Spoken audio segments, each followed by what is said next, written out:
എല്ലാവർക്കും നമസ്കാരം. പുതിയ ഒരു വീഡിയോയിലേക്ക് സ്വാഗതം. ഇന്ന് നമ്മൾ തയ്യാറാക്കാൻ പോകുന്ന ഐറ്റം മൈസൂർ പാക്കാണ്. ഈ മൈസൂർ പാക്കിൻ്റെ ഒറിജിൻ, അതായത് ഇത് എവിടെയാണ് ആദ്യം രൂപം കൊണ്ടത് എന്ന് പറഞ്ഞാൽ മൈസൂരിൽ തന്നെയാണ് ഇത് ആദ്യമായി ഉണ്ടാക്കിയത്. മൈസൂർ രാജാവായ കൃഷ്ണവോഡയാർ ഒരു ഭക്ഷണപ്രിയനായിരുന്നു. അദ്ദേഹത്തിൻ്റെ പാചകക്കാരനായ കാക്കസുര മാടപ്പയാണ് ആദ്യമായി മൈസൂർ പാക്ക് ഉണ്ടാക്കി അദ്ദേഹത്തിൻ്റെ താലി മീൽസിനൊപ്പം നൽകിയത്.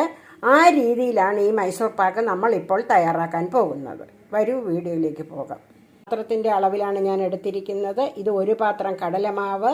ഇതിന് ഒരു പാത്രം കടലമാവിന് അതേ പാത്രത്തിൻ്റെ അളവിൽ 2 പാത്രം നെയ്യും 2 പാത്രം പഞ്ചസാരയും 1/4 കപ്പ് വെള്ളവുമാണ് നമുക്കിതിന് വേണ്ടത്.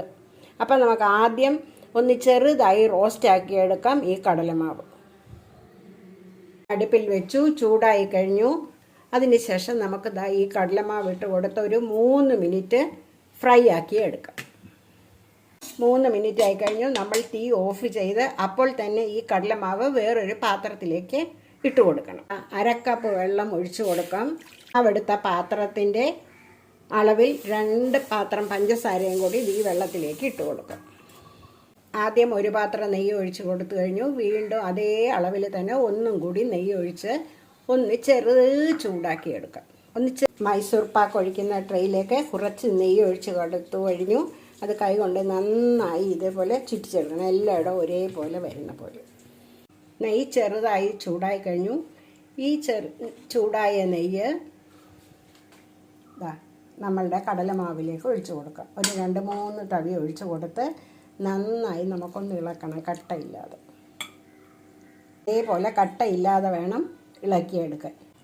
മുകളിൽ പൊന്തി വരുന്ന അഴുക്ക് നമുക്ക് ഇതേപോലെ എടുത്ത് കളയാം. മുകളിൽ പൊന്തി വന്ന അഴുക്കെടുത്തതാണിത്. ഈ പഞ്ചസാര പാനിയിലേക്ക് കുറച്ചൊരു 2 സ്പൂൺ പാലൊഴിച്ച് കൊടുക്കാം. അപ്പോൾ പതഞ്ഞ് വരുന്നുണ്ടോ, അഴുക്ക് ഇങ്ങനെ പതഞ്ഞ് വരും. ഇത് നമ്മൾ എടുത്ത് മാറ്റുകയാണ് ചെയ്യുന്നത്. ഈ പതഞ്ഞ് വരുന്ന അഴുക്കിനെ നമുക്കൊന്ന് മാറ്റിയെടുക്കാം. പാലോ നാരങ്ങാനീരോ എന്ത് വേണമെങ്കിലും ഒഴിക്കാം കേട്ടോ. ഒരു പാകത്തിൽ വേണം നമ്മൾ നെയ്യും കടലമാവും കൂടി ഇളക്കി വെച്ചിരിക്കുന്നത് ഈ ചേരുവയിലേക്ക് ഇനി നമുക്ക് ഒഴിച്ചു കൊടുക്കാം. നമുക്കിതിലേക്ക് ഒഴിച്ചു കൊടുക്കാം. വേണ്ട, കട്ടയില്ലാതെ വേണം നമുക്ക് ഇളക്കിയെടുക്കാൻ. ഇനി ചെറു തീയിൽ നമുക്ക് നന്നായി ഒന്ന് ഇളക്കി യോജിപ്പിക്കാം. നന്നായി തിളച്ചും കഴിഞ്ഞു. ഇനി കുറച്ച് നെയ്യ് ഒഴിച്ച് നമുക്ക് നന്നായി ചേർത്തിളക്കുകയാണ് വേണ്ടത്. ആദ്യം കുറച്ച് നെയ്യ് ഒഴിക്കാം. വീണ്ടും ചെറു തീയിൽ തന്നെ വേണം നമുക്കിതൊന്ന് ശരിയാക്കിയെടുക്കാം. കടലമാവ് കുടിച്ചു കഴിഞ്ഞു. വീണ്ടും അതേപോലെ കുറച്ച് നമുക്ക് നെയ്യ് ഒഴിച്ച് കൊടുക്കാം. ഒരു 2-3 പ്രാവശ്യം ഒഴിച്ചു കൊടുത്തെങ്കിലേ അത് കറക്റ്റായിട്ട് വരുള്ളൂ കേട്ടോ. ആവശ്യത്തെ നമ്മളുടെ വിഷുവിന് മൈസൂർ പാലസിൽ തയ്യാറാക്കിയിരുന്ന അതേ രുചിയിലും അതേ ടേസ്റ്റിലും ഒക്കെ ഉള്ള ഒരു മൈസൂർ പാക്കാണ് നമ്മളുടെ ഇന്നത്തെ വിഷു വിഭവത്തിൽ ഉൾപ്പെടുത്തിയിരിക്കുന്നത്.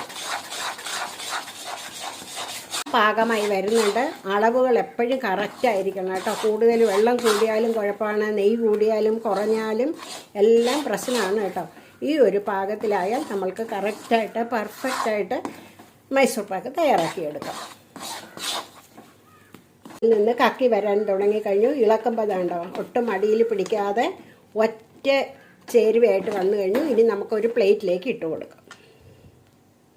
രുചികരമായ നമ്മുടെ സ്പെഷ്യൽ മൈസൂർ പാക്ക് തയ്യാറാക്കി നോക്കുക. ചാനൽ കാണുക, സപ്പോർട്ട് ചെയ്യുക. എല്ലാവർക്കും വിഷു ആശംസകൾ. Thank you.